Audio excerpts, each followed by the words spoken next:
तर आता इथं आता सगळ्यात पहिल्यांदा आपण बघितलं की जखऱ्या आली शिबेला, मागच्याच संदेशात आपण ऐकलं की त्याला मुलगा होता. येशूच्या सुवार्ता सगळ्यांना कळावी म्हणून बाप्तिस्मा करणाऱ्या योहानाला काय करतात, पाठवतो.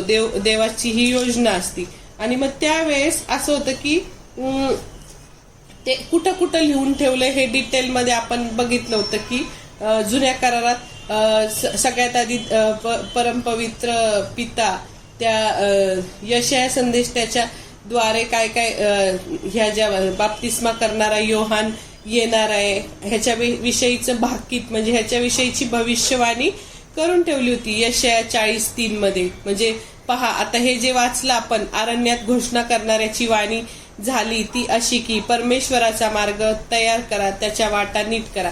हे जे लिहिलेलं आहे ते हे जे वचन इथं 3ऱ्या अध्यायात 4थ्या वचनात लिहिलेलं आहे तेच यशाया 40:3 मध्ये लिहिलंय. म्हणजे ह्या लूकनी काय केलेलं आहे, हे यशायाने दिलेलं जे भाकीत आहे, जी प्रॉफसी आहे ती इथं सांगितलेली आहे की जुन्या करारात ह्या संदेश त्याबद्दल म्हणजे योहानाबद्दल असं वाक्य लिहिलंय की अरण्यात घोषणा करणाऱ्याची वाणी की परमेश्वराच्या वाटा नीट करा, त्याचा मार्ग तयार करा, असं लिहिलेलं जे वचन आहे ते फक्त बाप्तिस्मा करणाऱ्या योहानाविषयी आहे असं त्यांनी तिथं जाहीर केलं.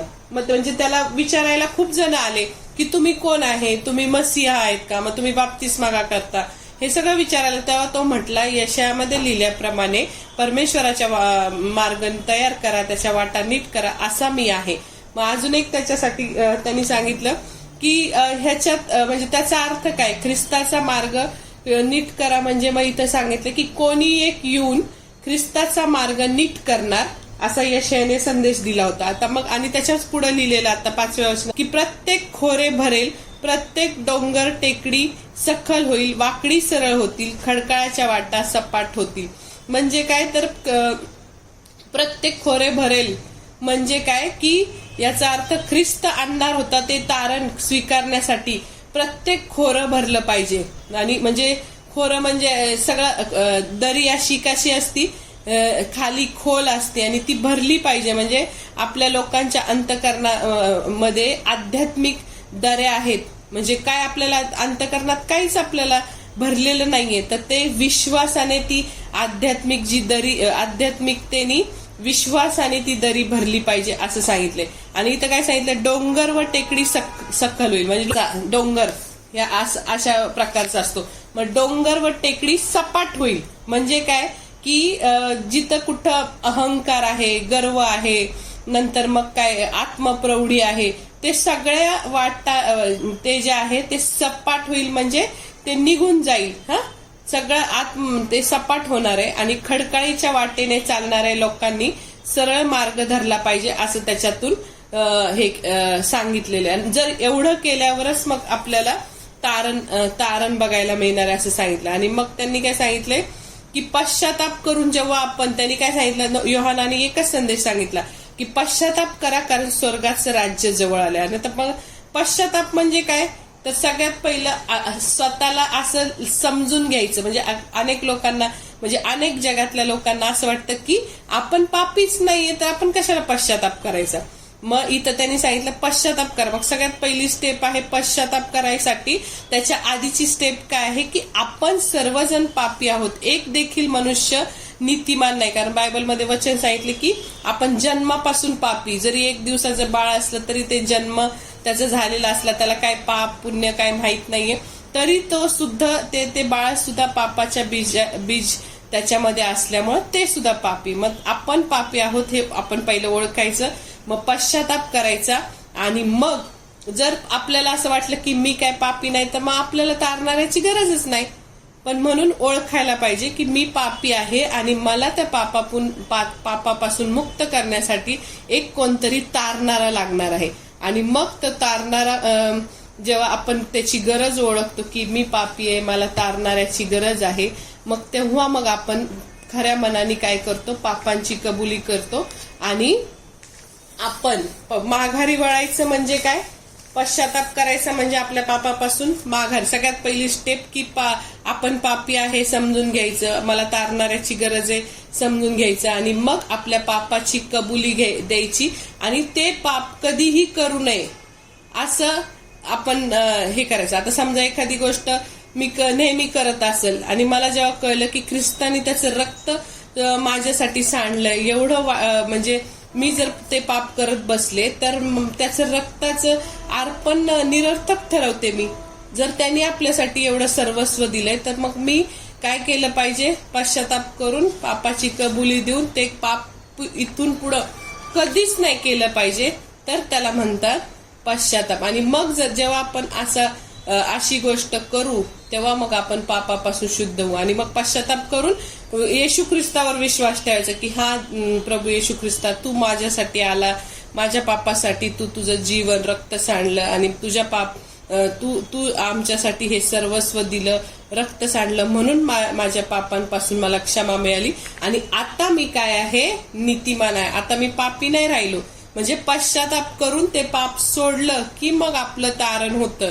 नाही तर आपण सारखंच पाप करत बसलो आणि रोजच पश्चाताप करत बसलो तर त्याला अर्थ नाही. मग ह्या बाप्तिस्मा करणाऱ्या योहानाने त्याचं म्हणजे संपूर्ण जीवन असं इतकं म्हणजे त्याच्याविषयी लिहिलंय की स्त्रियांमध्ये जन्मलेल्यांपैकी कोणीच त्याच्यापेक्षा श्रेष्ठ नाही झाला.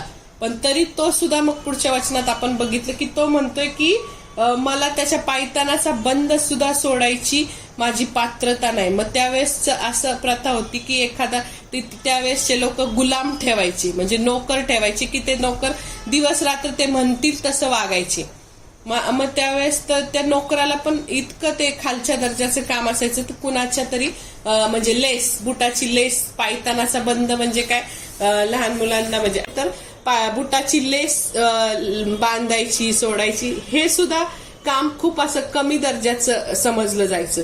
मग तो म्हणतो की योहान म्हणतो की मी त्याच्या वाहनांच्या पायतानाचा बंद सुद्धा सोडायच्या लायकीचा नाही. म्हणजे तो एवढा मोठा संदेष्टा असून तो रानात राहायचा, टोळ व रानमध, जे काही गरिबांचं अन्न आहे, गरीब लोकांचं, ते तो खायचा, त्यागमय जीवन तो नाही का, ते जाडी भरडी उंटाच्या केसाची वस्त्र नेसायचा आणि एकदम असा राहायचा.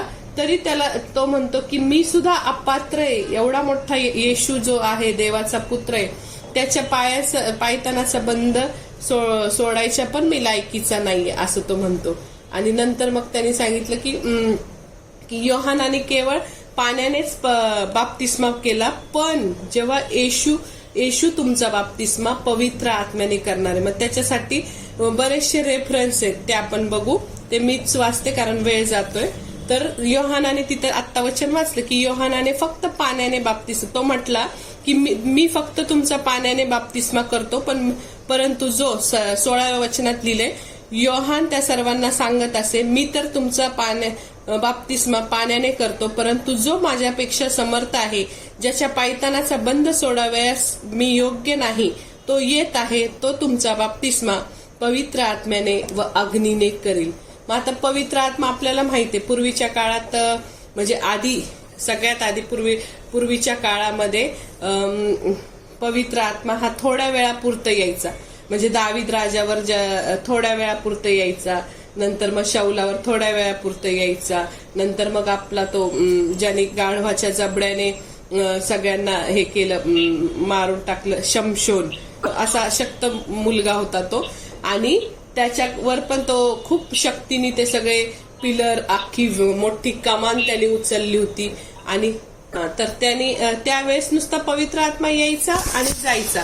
पण आता ज्या वेळेस येशूचं स्वर्गारोहण झालं तेव्हा तो जाताना म्हटला काय, यरुशलेम सोडून जाऊ नका, कारण मी जी देणगी तुम्हाला देणार आहे ती लवकरच पवित्र आत्मा तुमच्यावर येईल आणि तुम्ही सामर्थ्याने भराल असं तो सांगतो. मग आपला बाप्तिस्मा पाण्याने बाप्तिस्मा तर घ्यायलाच पाहिजे, पण इथं सांगितलंय की पवित्र आत्म्याने येशू बाप्तिस्मा तुमचा करणार. मग त्याच्यासाठी रेफरन्स असे दिलेले आहेत की सगळ्यात पहिलं रेफरन्स आहे यशाया 44:3, कारण मी तृषित भूमीवर पाणी आणि वृक्ष भूमीवर जलधारा ओतीन, मी तुझ्या संतानावर माझ्या आत्म्याची व तुझ्या संततीवर माझ्या आशीर्वादांची वृष्टी करीन. म्हणजे देवाने इथं स्पष्ट सांगितले की मी माझ्या मी तुझ्या संतानावर, तुझ्या मुलांवर माझ्या आत्म्याची वृष्टी करील, मी आत्मा ओतल असं सांगितलं. मग नंतर अजून ह्याच्यासाठी अजून एक वचन आहे, ते म्हणजे एहेजकेल 36:24-27. मग ते वाचते मी. कारण मी तुम्हाला राष्ट्रातून काढून आणीन आणि सर्व देशातून मी तुम्हाला जमा करून तुमच्या देशात आणीन. मी तुम्हावर शुद्ध पाणी शिंपडीन, म्हणजे तुम्ही शुद्ध व्हाल. तुमची सर्व मलिनता व तुमच्या सर्व मूर्ती यापासून मी तुमची शुद्धी करीन. मी तुम्हास नवे हृदय देईन, तुमच्या ठाई नवा आत्मा घालीन. बघा, तुमच्या ठाई नवा आत्मा घालीन.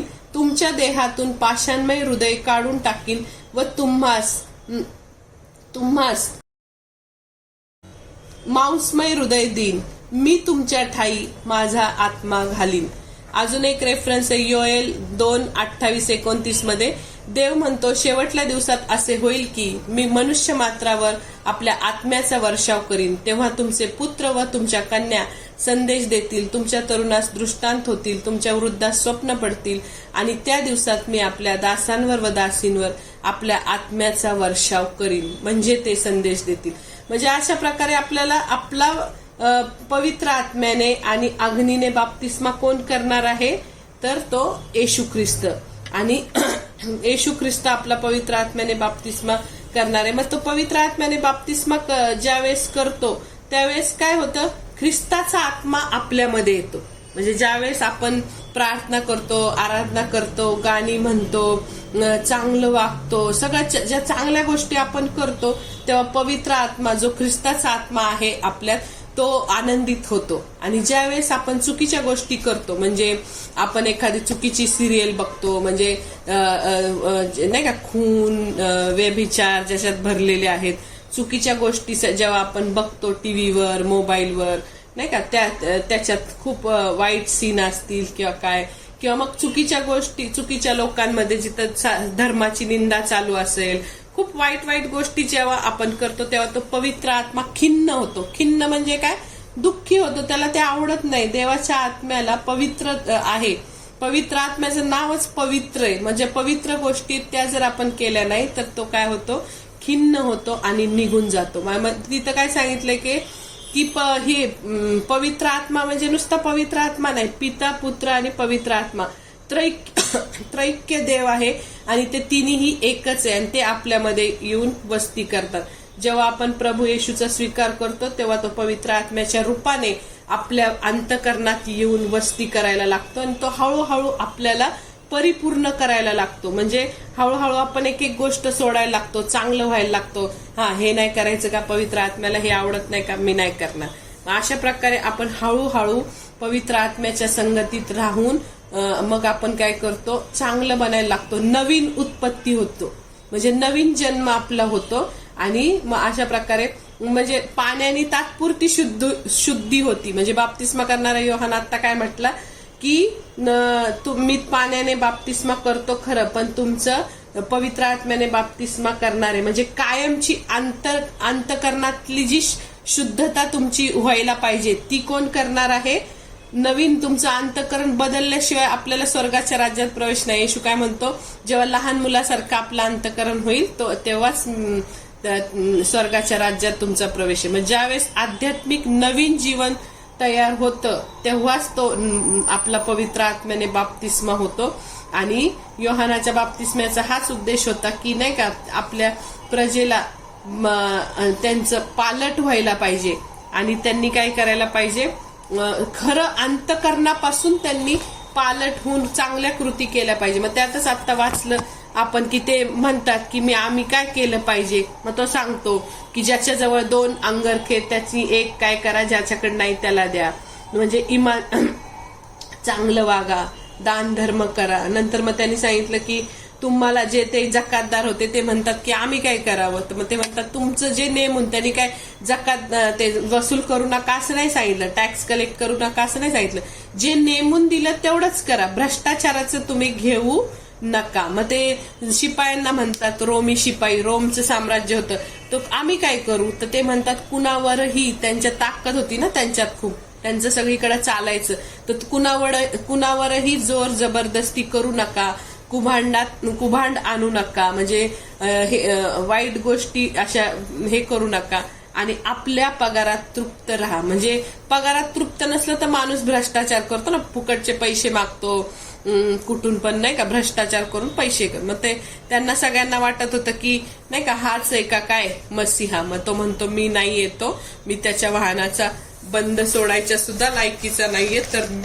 तो खूप मोठा आहे. आणि मग त्यांनी तो इतका व्यवस्थित होता योहान की त्यांनी काय केलं, त्याच्या तो जो हेरोद राजाला बोलायचं हिम्मत कुणाला होईल का, तू असा कसा वागतो, तू तुझ्या भावाची बायको का ठेवली, असं तो कधी असं म्हणजे घाबरला नाही की मी त्याला बोलायचं, मी कसं काय बोलू राजाला बोलायला किती घाबरतात सगळे, तू तुझ्या भावाची बायको का ठेवली, हे बरोबर नाही. हेरोद राजाने त्याला तुरुंगात डांबून ठेवलं. म्हणजे कधी कधी आपण असं करतो की एखादा पापी असला तर जाऊ दे, आपण कशाला त्याला दुखवायचं असं आपण बोलतो. ते की त्या प्रत्येक गोष्ट आपण त्याला सांगायला पाहिजे, जरी आपण त्याला सहमत होतो, जरी तो पाप करतो तर जाऊ दे, तो मोठा आहे, त्याला आपण कुठून बोलायचं.